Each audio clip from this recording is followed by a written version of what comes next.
Betting on sports can be hard, but hiring Morgan & Morgan is easy. Morgan & Morgan is America's largest injury law firm. They have over 100 offices nationwide and more than 1,000 lawyers. Their fee is free unless they win.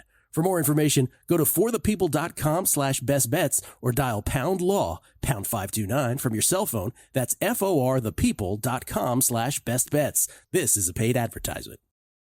The numbers told the story, they always do. It's one of those idiots who believe in analytics. This is a numbers game with Gil Alexander on VSiN. Time to get funky new radical hip as I get to the point. Rock this funky joint. Let's do it. It's a numbers game. VSiN.com, VSiN app, Game Plus, iHeartRadio, YouTube TV, every taking us in. We appreciate it. It's Gil Alexander. It's Kelly Bidlin on the day before Thanksgiving. That was the best show intro you've ever done. I usually go party people, but I had it in my head. It was in the car on the way in, so I had to get. Once you get it out, it helps. It helps. Yeah. Little Poor Righteous Teachers start out the morning. On the show today. By the way, happy Thanksgiving, everybody. I know it's the day before Thanksgiving, but I hope you're traveling safely today, wherever it is that you are going to spend the holidays with family. We have a show today that includes a lot of college basketball. Jim Root from Three Man Weave will be here. As will Dallin Cuff from ESPN, who has not one, not three, but 6 picks to give us in college hoops today. 6 bets. Little Champions League, too, from him, as well. So, yeah, he's got a little bit of everything. By the way, did you go to any of the college basketball that's in town yesterday? No, I did not. It sort of snuck up on me. We had great games. Duke was in action last night. Plus, we got a great tip after the show yesterday on one of them, right? Yes, we did. We got to talk about that. Can we just talk about that real quick? Before we do this? Sorry.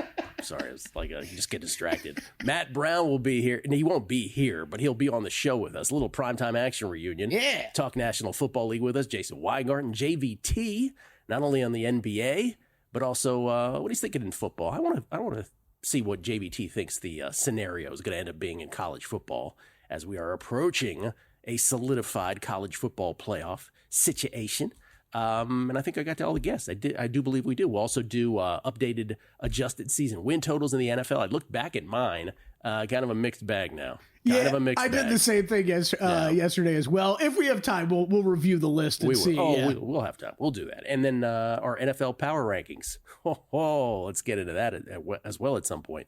What you were referring to is we often have lovely listeners to this show, the best listeners of any show in the history of radio, I believe we think it is. Yeah. Since Marconi figured out this radio thing, best listeners ever. I checked in with historians. They agreed.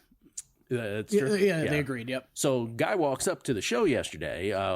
Great listener to the show, loyal listener. Wait. First of all, shout out to Larry Fresh, who's been hanging out all week pretty much. Brian came by, talked to us for a while yesterday. I think he kind of swayed us a little bit on a win total coming up in our conversation. I thought about that. He did. I thought about him as I was doing it.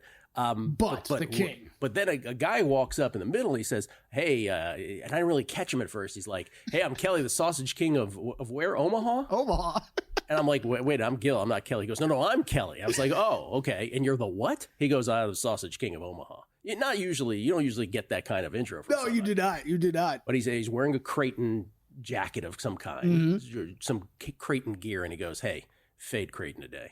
Gives us a great 2-minute breakdown of this is what's going to happen. Point guard's out. Here's what happens. They pack the defense down, and Kalkbrenner doesn't do anything against San Diego State. So it's he just broke it down perfectly, and sure enough, Creighton got just destroyed as 4.5-point favorites against San Diego State yesterday. And he didn't say take the points. It was grab the money line, play him on the money line. So thank you, Kelly, Sausage King of Omaha.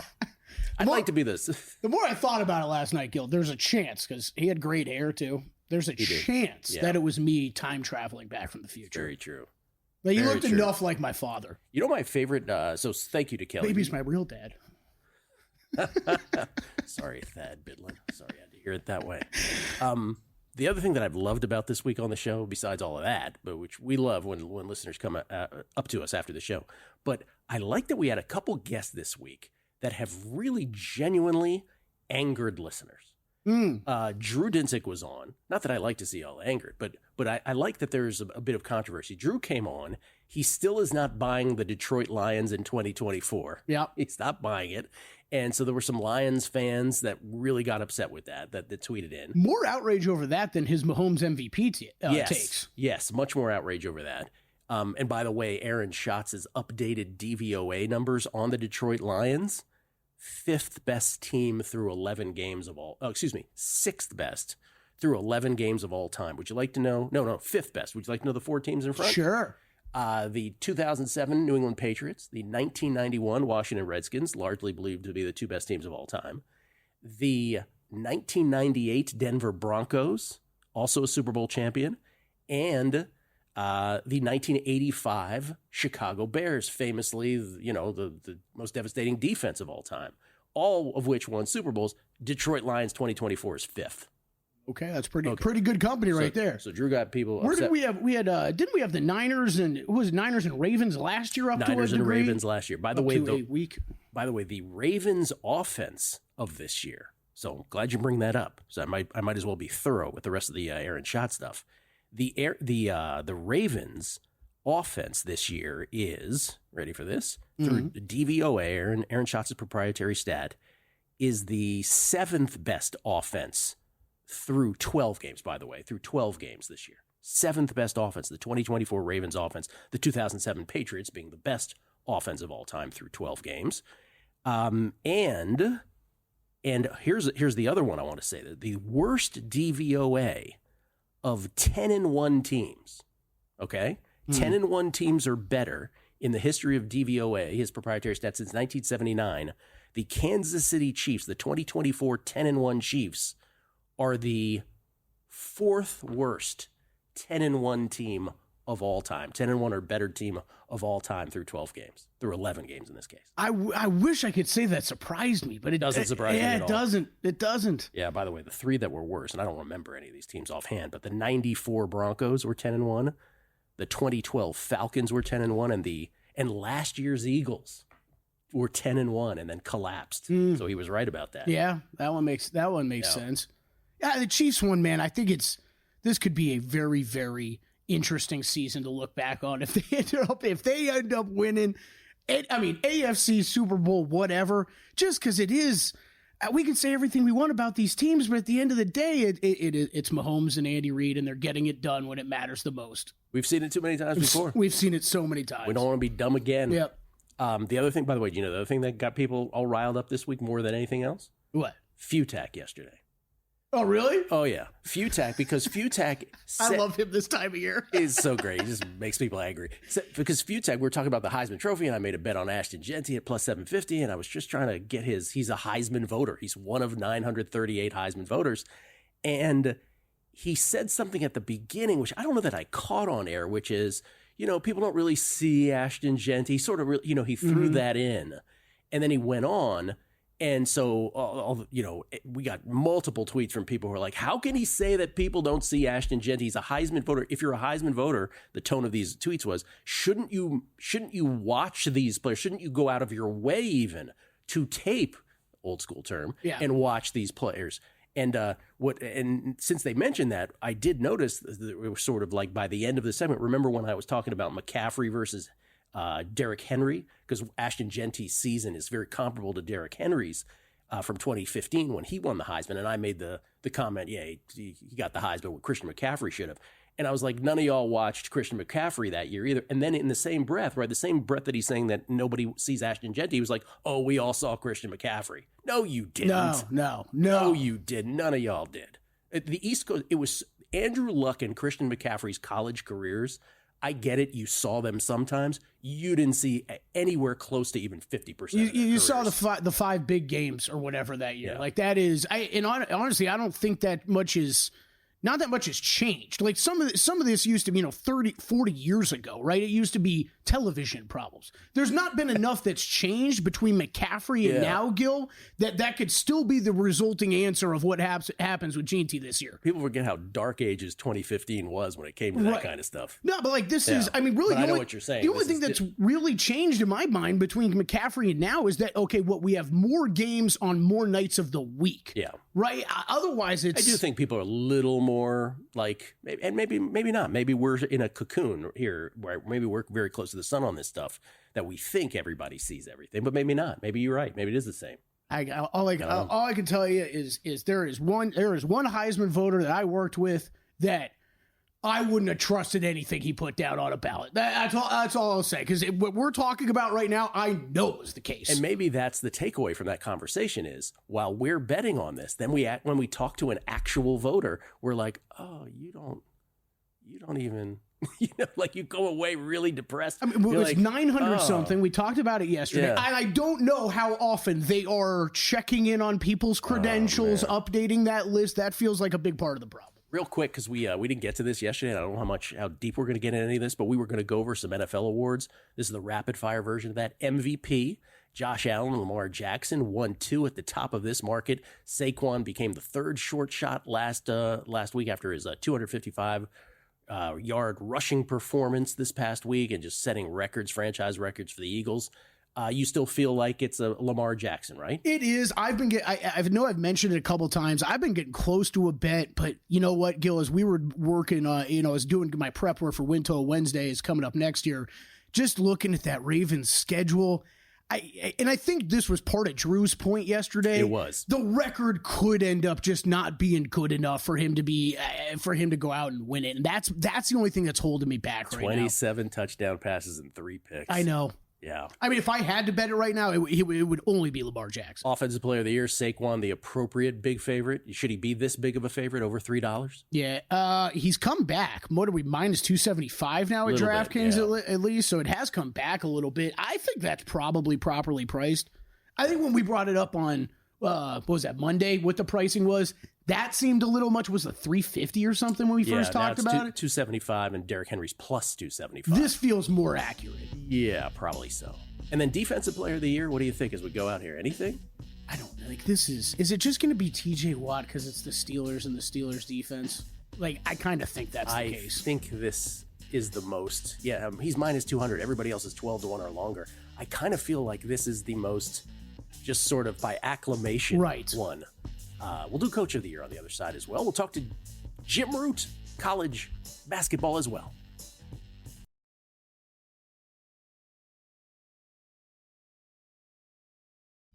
A numbers game on VSiN, the sports betting network. Nothing delivers comfort and joy quite like the unrivaled quality and taste of Omaha Steaks. This year, skip the holiday hustle and bustle. Save 50% off site-wide during their cyber sale. OmahaSteaks.com. Let's get a $30 reward card when you shop early and score an extra $30 off with promo code NUMBERS. With 5 generations of experience, Omaha Steaks consistently delivers the world's best steak experience, and their gifting experts have made it easy to deliver the perfect gift with thoughtfully curated gift packages starting at $89.99. From legendary steaks to mouth-watering desserts and more, save 50% off site-wide during the cyber sale at omahasteaks.com. Plus, our listeners get an extra $30 off with promo code NUMBERS. What's that promo, Kelly? Promo code NUMBERS. And not spelling it out. And a $30 reward card when you shop early. That's 50% off at omahasteaks.com. And an extra $30 off with promo code NUMBERS. Minimum purchase may apply. Gil Alexander, we get tweets at Beating the Book. Cheap prop bets. If you could, in fact, travel back in time, it could make only one massive bet and your winnings are the same.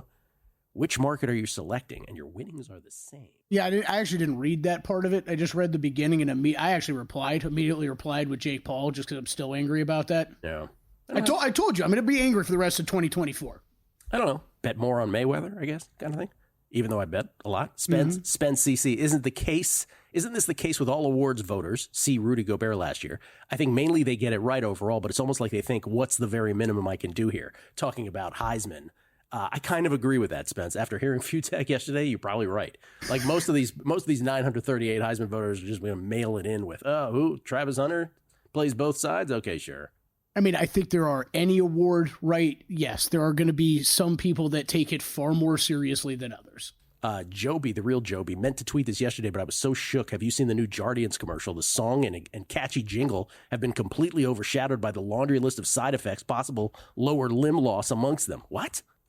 Oh, we can't have that. Yeah, I don't know. I don't know if I've seen that one. Shades of Mako also mad at Futek. He says, I had to look at Boise's TV schedule in order. ESPNU, Peacock, FS1, FS2, CBS Sports Network, FS1, Fox, CBS Sports Network, Fox this weekend. If FS1 has been so inaccessible to Futek, he can finally watch Genty on Fox this weekend. So this was kind of my point, though. The only one you really rattled off there was what, Peacock? Was that one? Like, that would have, like, in the McCaffrey days, that would have been the only one that wasn't available. FS1 was around.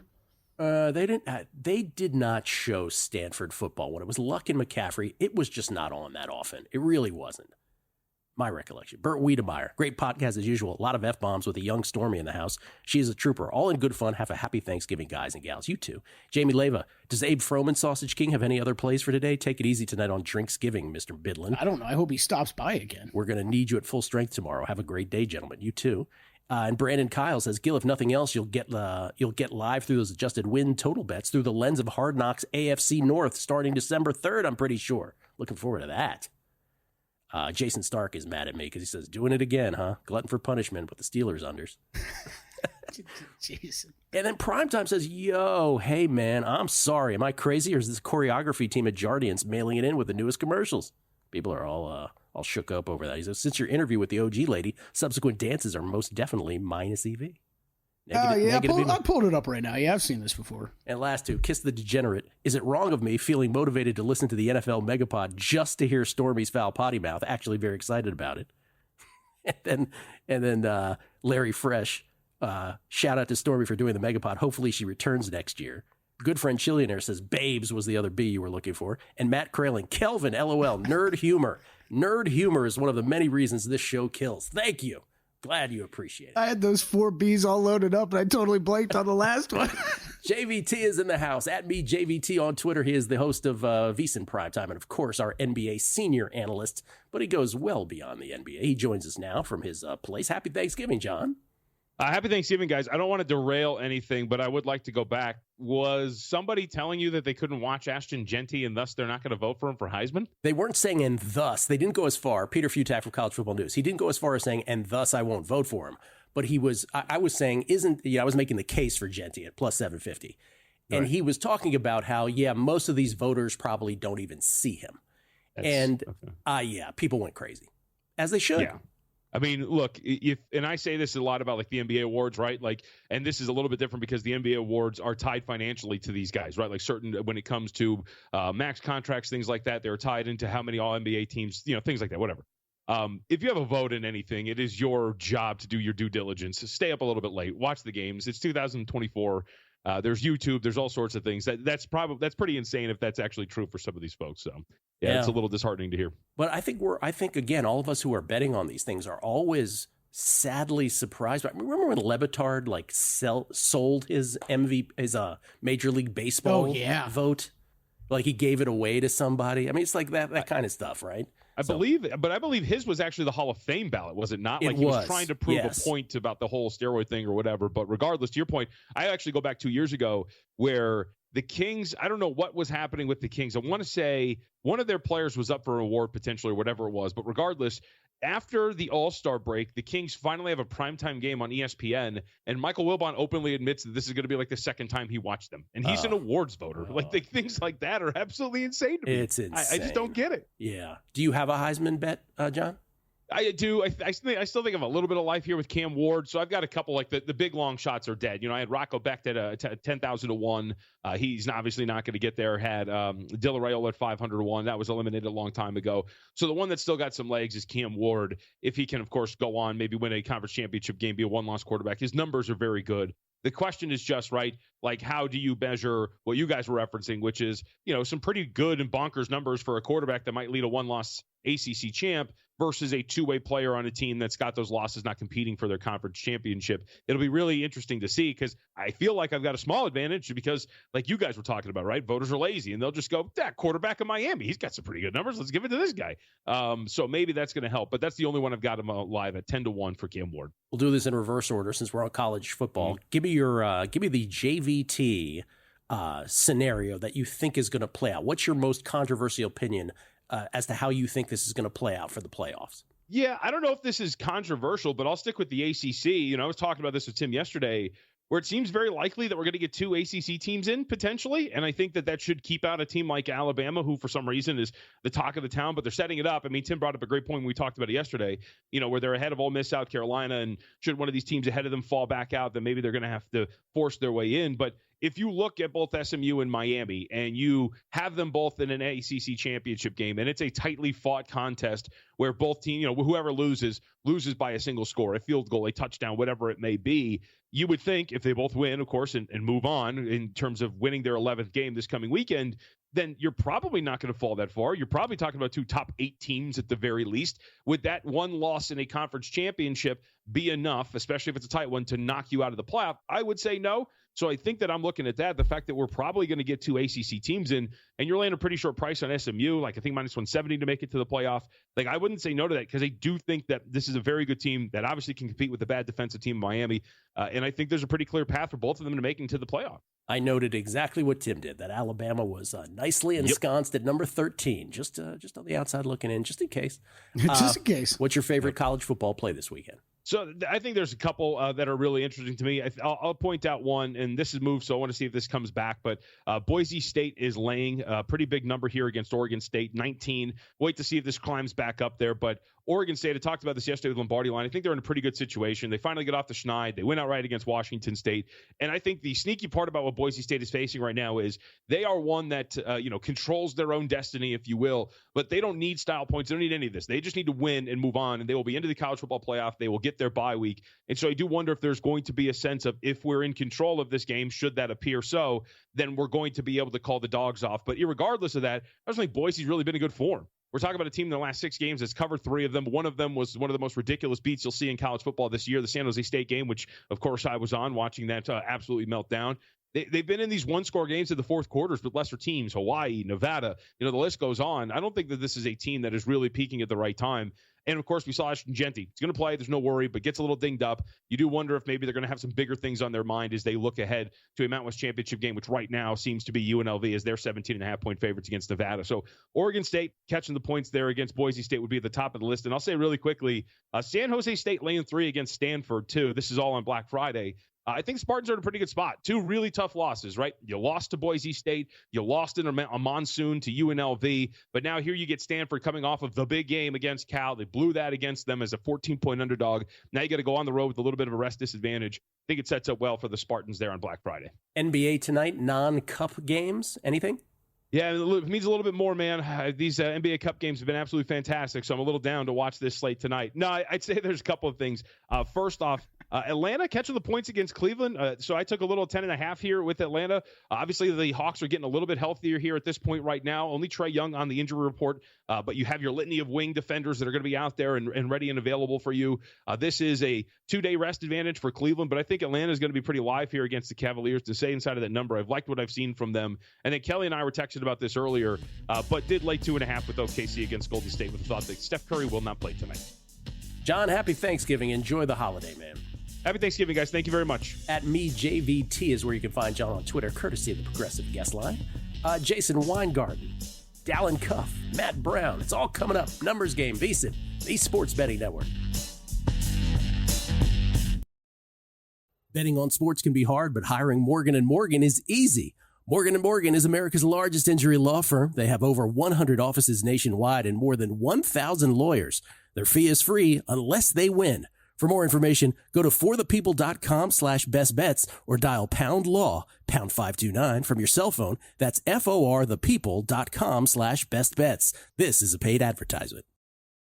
The numbers told the story, they always do. It's one of those idiots who believe in analytics. This is a numbers game with Gil Alexander on VSiN. Hour number 2 of a numbers game at VSiN, the Sports Betting Network, VSiN.com, Game Plus, iHeartRadio, YouTube TV. However you take it in, we appreciate it. It's Gil Alexander. It is Kelly Bidlin. Kelly Bidlin. Producer number 9. So much more than a producer. You good? I'm good, man. Yeah. Just happy to be here. Like your purple shirt there. Oh, thanks. Very nice. You said that last time I wore it, too. Yeah, I like it. I like the shirt.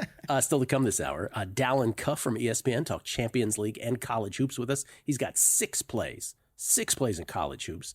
Matt Brown, who is our old primetime action buddy, VSiN's own Matt Brown, will not be joining us in studio, but we'll have him via Skype for a little primetime action reunion. Get his NFL thoughts for week 13, including the Thanksgiving and Black Friday games. Jason Weingarten standing by.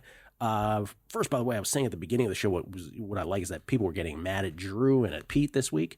You know what people love, though, more than anything? Just a confirmation of that? Survivor talk.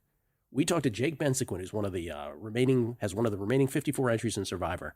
You put that clip up on Twitter, and you blink, and it's like, oh, it's wild. It's wild. The views, it's like tens of thousands immediately. People love that stuff. Then we had the Survivor documentary one making the rounds as well. Man, it's tough to watch. That Survivor documentary one is the camera on a gentleman who had the Commanders, and the camera is on him. And you don't even, there was no even explanation necessary. By the game's events, right? Right. So it's first Terry McLaurin, the greatest, the incomparable. Oh, here it is right there. The incomparable Terry McLaurin. This is a courtesy of Steven Shalansky in the Survivor doc. This is the gentleman who's going crazy when McLaurin is doing his thing down the field for the DC Skins, 84 to the hizzy. Oh, he's going nuts. This is happening. It's a miracle. And if you just play this out, we all know what's about to happen. He doesn't, though, of course, right? He's here it is. Cut forward. Here's the extra point from Austin Seibert. It's up. And he's trying to calm everybody down before, too. And boom. Oh, it's so tough to watch. Dude, can we be serious for a second? That is brutal. Oh, it's awful. There is nothing worse than losing in Survivor late in the season. To lose like that. Oh, poor dude. And have to know the whole time you're on camera, too. Oh, man. Oy. We get tweets at Beating the Book. Brosec, 1870. Take a look at Jonathan Grenard for Defensive Player of the Year, high up in sacks and hurries. Grenard of the Vikings. Mm-hmm. I don't know if I can get there. We were saying before, Defensive Player of the Year feels like the most just by acclamation award that we've ever seen. I mean, Defensive Player and Defensive Rookie of the Year are both just kind of, I don't want to say boring to me. I just don't have a good take. I don't have a good bet on any of them. Rich PSM, worst Heisman West Coast blunder was Marshall Faulk in 1992, beaten by Gino Torretta. Yes, Faulk had almost 2,000 yards total, 11 touchdowns. Gino was on the number one team, threw for 19 touchdowns. One kind of lasted longer in the NFL. Dude, people forget, and this is why Rich PSM, this is why I bring up the McCaffrey thing. People forget the East Coast bias was real back then. Like, it was just ridiculous. It was so bad. Shades of Mako says, for the Stanford days, I believe Pac-12 had their own network, which made finding those games a little harder. Oh, that could be. That's what it was. Yeah, that's exactly what it was. And Jody Boggs says, we got to know Stormy's first impression of Todd. Todd was definitely on fire on the Megapod with Gil and Will. Her first impressions, I kind of warned her a little bit. Yeah, I think you warned her multiple times. Yeah, I was like, hey, just so you know. I heard you warn her. I didn't want her going into it cold and being all surprised. I think she enjoyed herself. Yeah, I think she enjoyed herself. I think she was being genuine when she said that. Jason Weingarten is here, courtesy of the Progressive Guest Line. He comes to us from under a cloud of smoke in Southern Cali. You can find him on Twitter at Spreadopedia. What's happening, man? Not much. I think today is actually the first day in like 5-6 weeks without a football game. Is that correct? No, do we really have no random college football? There's no action tonight. Yeah, today's the day. Nothing. Plenty of college hoops, though. That's for sure. But you're right. Yeah. Today's the one by the way. And then like all the NBA and NHL, right? Because they take off tomorrow. Speaking of that, I had an in-game on Toledo last night, plus 3.5. They're down 7-0 at halftime to Akron. I know. This is my life. Why are you trying to go up against the Zips? They were down 14-0. They come back because they're a way better team. They come back, they tie it up 14 apiece, and they have a chip shot field goal to win the game. And their kicker, who had already missed a chip shot, not to mention a 40-something yarder, misses the chip shot. They lose in overtime. It's just like one of these brutal losses. You're like, how can you possibly lose this? And yet they did. Yeah. Maction. There you go, Maction. Let me ask you before we get to your some of your football awards thoughts. Blake Snell signs yesterday, Jason, with the Los Angeles Dodgers. Blake Snell, who most recently, of course, played for the Giants, won a Cy Young, his second Cy Young right before that with the Padres. He stays in division. He goes to the world champion Dodgers, 5 years, $182 million. And we were talking about this a little over the break. One of the things is there's a bit of outrage about it. Outrage might be a little strong, but there's certainly a little bit of anger and deflation about it. The fact that Blake Snell, 2-time Cy Young Award winner, goes to the Dodgers because of course he does, because there's no salary cap and they can just spend all the money in the world. Your guys' reaction to that was, well, are you surprised? No, we're not surprised, but you shouldn't be surprised that people are mad either. Does that kind of sum it up? Yeah, but I mean, I think the outrage should be, the same outrage should have been there last offseason when Blake Snell was a free agent for 115 days and didn't get an offer from anybody until spring training started. Every team in baseball had an opportunity to sign Blake Snell to a long-term contract last offseason. Every team in baseball had an opportunity to sign Blake Snell to a long-term contract this offseason. So if you're mad that the Dodgers did it, you should write a letter to the owner of your favorite team, encourage them to spend more money or sell the team, because the Dodgers are clearly committed to building the best organization they possibly can. And, other organizations in baseball aren't. That's not the Dodgers' fault that they're trying to be better than everybody else. That's everybody else's fault for not being committed to being a winner. Well, listen, Jason, I know you're not a Dodgers fan. Let's get that out of the way first. I'm absolutely not a Dodgers fan, not even remotely. Okay. I completely agree. This is what Kelly was accusing me of being a Niners fan last week. I'm like, what are you talking about? This is step up. This is smaller market teams. Fine. You're going to steal money from the cities to build stadiums and everything like that. If you're a fan of one of these teams, be angry at your own ownership. Okay, this is a wonderful argument, but let me just ask you guys this. Does it get to a point where a team is so off the charts good with talent, right, that let's just say, and I'm not saying this is what their season win total is going to be, but let's say it did get so gaudy, right, that it got into the north of 105. Let's just play along, right? It probably won't, but let's say it does. I guess the question is, does imbalance bother you at any point? Or is it just like, hey, they still got to win it on the field, regardless of how the fact that they can outspend teams tenfold? I think a lot of it's not just about outspending, because you look and they got the deferments. They have almost $1 billion in deferments to 5 players on their roster. So a lot of it doesn't come down to them spending. It's the financial engineering that I think people are upset about. And it's just at the end of the day, as a matter of fact, the Dodgers are a good organization. Players want to come and play for good organizations, and they're willing to defer money to play with other good players to play at good organizations. Like if your team is not competing, then I suggest going out and hiring all the driveline people you can hire and put them into your front office and start listening to them. And maybe in a couple of years, you can catch up to the Dodgers if you work incredibly hard and put millions and millions of dollars into your front office and baseball operations like they do every year. And of course, the imbalance bothers me. Yes, Gil, it bothers me. Change the sport then. Set a salary cap. Change how it's done. That's not the Dodgers' fault. No. That's a baseball problem. Yeah, it's very Dodgers fanny from a non-Dodgers fan. That's what I'm saying. It's also just a matter of fact, the Dodgers read and understand the CBA, and if you make a new CBA, I'm sure that they'll read every line of it and figure out all the loopholes in the new CBA. And same thing happens in football. Same thing happens in basketball. As they should. Well, but you do understand though that this is why, like, I grew up an Orioles fan. This is why we hate the Yankees and their fans specifically, right? Because especially like they think it's their birthright to have every great player. If they lose Juan Soto, they act like, oh, what a calamity has happened to us. But Baltimore just got bought by a head of a private equity firm. They're going to pump as much money into the team as possible to make it into a winner. And he even said, I'm like 80 years old. I don't have time to sit around and, build this team organically. Let's go out there and win. You should encourage, fan bases should encourage their owners to spend money or to sell the teams to people who will. Not a Dodgers fan at all. Still a Dodgers fan. Okay. What do you think about the MVP market in the NFL? You wanted to say something about that. Yeah, so I was at the Eagles game. It was an Eagles home game in LA on Sunday night, and I saw Saquon Barkley. He played great, and I'm a little surprised that his odds have taken such a dive from 65 to 1 to 6.5 to 1. I thought he played great. I'm not necessarily convinced that he's a better running back this season than Derrick Henry, who's also been consistently good.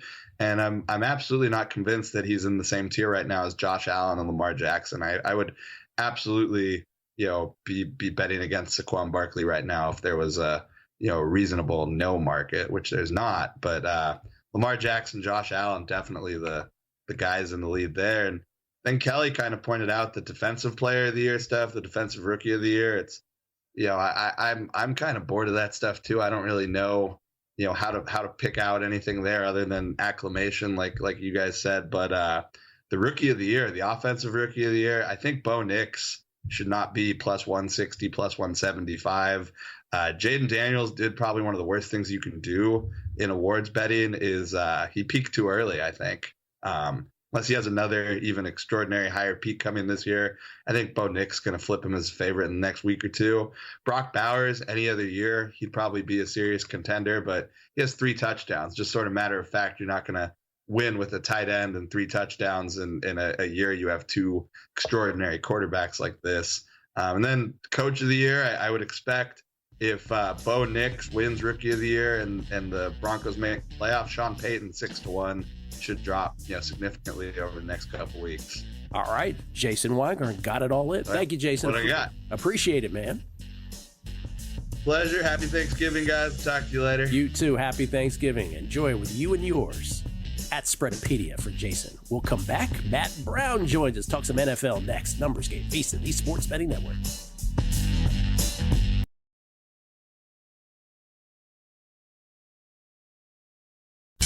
A numbers game on VSiN, the Sports Betting Network. Calling all VSiN poker players. VSiN is partnered with Poker Now. Together, we're hosting an online poker tournament this Sunday, December 1st, 9 p.m. Eastern.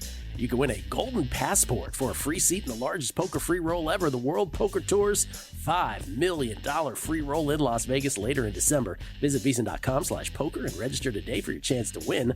That's VSiN.com/poker. You know what I took away from that? That's December this weekend. Man. I know. Wild. By the way, Dave Tooley, Adam Burke, Scott Seidenberg, VSiN's own, all in that poker tournament. So check it out again, VSiN.com/poker. Gil Alexander, Kelly Bidlin alongside.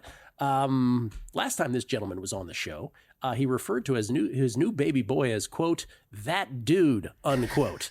From ESPN, it's Dallin Cuff, everybody, courtesy of the Progressive Guest Line. How you doing, Dallin?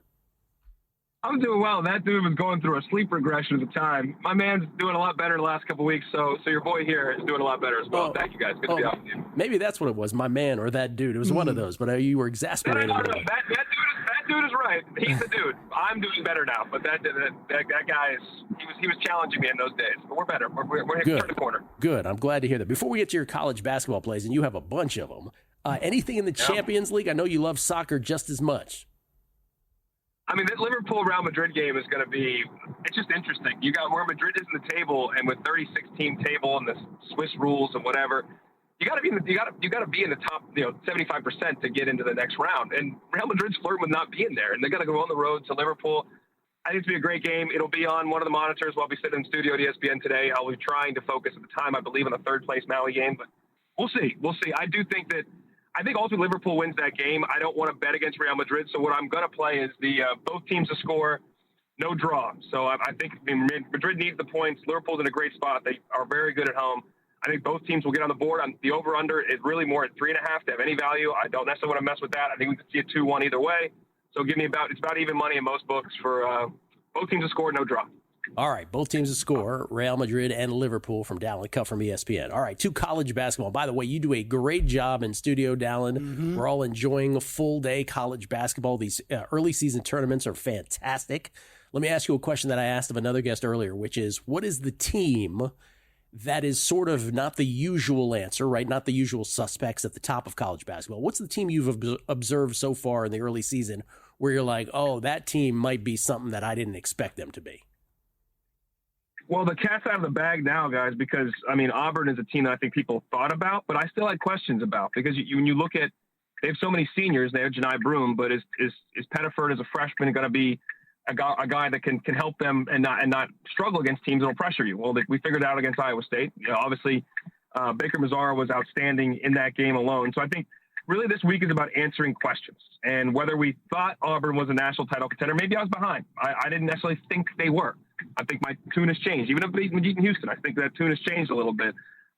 When you look further, down the line, Wisconsin's been one of the surprises of the year. Now, Arizona has been as well on a negative side, but when they just put one on Arizona, 100-plus points, and you've got playing faster and guys making shots, and Greg Gard has kind of approached this season differently with this team differently. That was picked way down in the Big Ten. I think Wisconsin right now is one of those teams to watch. Okay, this team could be really good, just like Arizona. I believe we'll have Tommy Lloyd on in our studio here coming up later today because Arizona plays another set of Wildcats, Davidson, at the end of the day in a battle for Atlantis. They've been a surprise in a negative sense. They got throttled by Wisconsin. They got blasted at home by a good, very talented defensive team, in Duke especially. So I'm not out of the Wildcats, but I definitely might be in on the Badgers. Speaking of the battle for Atlantis, tips off in, 26 minutes from now. Indiana, 14th ranked Hoosiers taking on Louisville. The Hoosiers are a 4.5-point favorite. You have a bet in this game. Wow, it's up to 4.5 because I was 2.5 this morning when I took it. It's a you know what? 4.5. You know what? I'm seeing 4.5, but now we're flashing up 3. So maybe this has changed with 3.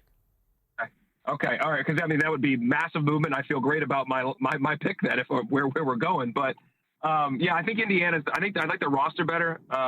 Mbako is a very talented wing player. Miles Rice, for folks that followed last year and saw Washington State and what Kyle Smith did with that team, but Miles, the guy that has beaten cancer and is coming back and can score, can make shots, really good in a 2-point range, which I know is something we don't talk about as much anymore, but super efficient in that regard.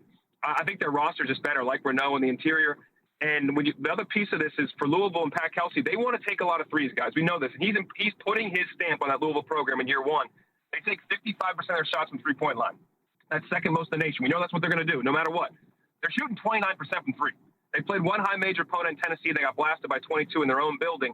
Remember, when you're playing the battle for Atlantis, it's in that stinking ballroom, which is hard. It's hard for a lot of teams to shoot in, guys. It take you a minute to really figure that place out. Now, I could eat my words there and they could go nuts, but by and large, it can be a tough place to shoot and to acclimate to. So when you are reliant on the threes as they are and have very few other ways to really score the ball, I love Indiana in this spot, and I love them at 2.5. If it's 3, I'm still good with that. The 4.5 would have been, I still probably take a 4.5, but that would be a pretty big move if that actually happened. Yeah, I got fed a bad number there. My apologies. When I was asking you earlier about teams that are sort of under the radar, Dayton has a really interesting basketball team. We have a group chat on college basketball, and Dayton has come up from time to time as like, oh, this team's better than we thought they were. They're taking on UConn. UConn has lost 2 in a row here. Close games to Memphis and Colorado. Danny Hurley is apoplectic about it. You like the Flyers plus the points here. Love the Flyers. I'm taking them on both these 2 games. Unfortunately, I do live in the state of Connecticut. I cannot bet on today's game, but I'm telling you to take it if I could. But I can't unless I want to go, offshore like I did in years before in Bulgaria or something. But we're not going back to those days. We are in a bright new future, boys. We're not going illegal again. So I will say that Dayton is the team that obviously people that have watched their first 2 games. I mean, if Zed Key does not commit that intentional foul, flagrant foul last night, it maybe beat Iowa State. If they don't have a pad shooting performance and some mistakes down the stretch against Carolina, they win that game. Now for this game in particular, Dayton's season in terms of their resume could hinge on a game like this. That's what the difference is, I think, in this game in particular. When you look at the A-10 overall, don't sleep on the A-10, by the way. Loyola Chicago's better, VCU's better, St. Louis is going to be good. They have some really quality teams in that league. That said, it's been a one-bid league the last couple years, and Dayton's been carrying the flag for that league along with VCU. They got to win this game is how my approach would be. You need to have these type of resume builders because you may not have as many, you don't have as many in the A-10, and if certain teams don't perform in the non-conference, their metrics can't get better in a league like that one. That's what we've seen in recent years too. So I love them with the points. I think they can win it outright. I mean, this UConn team obviously is struggling to find some identity in terms of their consistent guard play. Aiden Mahaney has struggled. The fouls, guys, is just bananas. Now, they've had a tough whistle, but you have to defend without fouling. It's both games now. It's 2 different sets of officials. They've been, four guys with 2 fouls in the first half, and it's affected their rotations. It's affected them down the stretch. I like Dayton's depth. I like, Zed Key, Posh Alexander added to Malachi Smith and veterans from last year. Nate Santos is one of the best glue guys in the business, and I like Anthony Grant a lot. So you give me the 6.5. I'm in business. I think they could win this game outright, which would be shocking if UConn goes 0-3 out in Maui. Sure would be. That's in Maui, as you said, and so is this one. North Carolina, Michigan State. Tar Heels lost to Auburn. North Carolina plays at a fast pace, but you have a creative way to bet this one. Yeah, I mean, there are going to be possessions in this game. Because as you said, Carolina does want to get up and down. And it's not going to be, a low possession game likely. And Michigan State will run with you too. I still am taking their under on team total, 76.5. I think Carolina, defensively, they can be better. Defensively, their guards are really good. Seth Trimble in particular, Elliot Cadeau. At times, obviously, R.J. Davis. Those are 2 smaller guards together. You can't exploit them. I don't think that Michigan State has necessarily the players to exploit their size advantage in terms of guard play. And overall, this team still struggles to shoot right now. Michigan State shooting 19% now from the 3-point line. I mean, it is on the season. It's abysmal. So I don't see them scoring. They played 2 other high major opponents. Neither one of them have gotten over. Neither one of them gotten over the 76.5. I don't think it happens here today. I think Carolina wins this game. The spread makes me a little wary because I could see this game in 3 games in 3 days, played in the mid-70s. which gets you the under on that, but it may not get you the spread.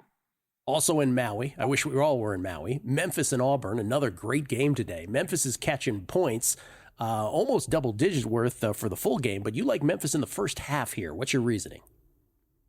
Yeah, they've started games really well. And I think in particular, PJ Haggerty has been great. Tyrese Hunter has been great. They're great at drawing fouls. I do think the depth of Auburn will wear them down over time. And I think Auburn has been a little bit inconsistent in terms of they won both games, but obviously they had to come back from a monster deficit in the first game. So I do think the physicality of the bigs too for Memphis will affect Broome a little bit. I think they can run some bodies at him. The key to this game is who handles pressure better, and in both games, from the guard's position, who doesn't turn over, who can be physical with the ball and still perform. I do think in the early part of this game, Memphis will hang. It's when you're wearing them down over what now will be your 120 minutes. I'm not good at math, but I believe that's about it when you go 3 games in 3 days.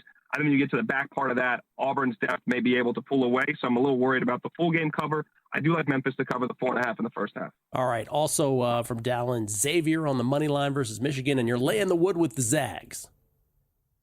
Yeah, Xavier thinks it's better. I think they're a better team in a neutral environment. I think they can score more consistently. I think that's almost like a number based on brand more than anything else with Michigan versus Xavier. I don't really care about the fact that Xavier's ranked right now. It doesn't really matter. I like their team better. And the Zags, folks, Zags are for real. And I think they might put a pummeling. So I'm going to lay the 14.5 in that 2:30 Battle for Atlantis game. Yeah, that one's against West Virginia. Dallin, thank you so much for making the time. Enjoy the day of college basketball. Happy Thanksgiving, sir. Same to you guys. Enjoy. Dallin Cuff from ESPN, at Dallin Cuff on Twitter. We'll come back. Our NFL Power Rankings will wrap things up. It's a numbers game at VSiN, the Sports Betting Network.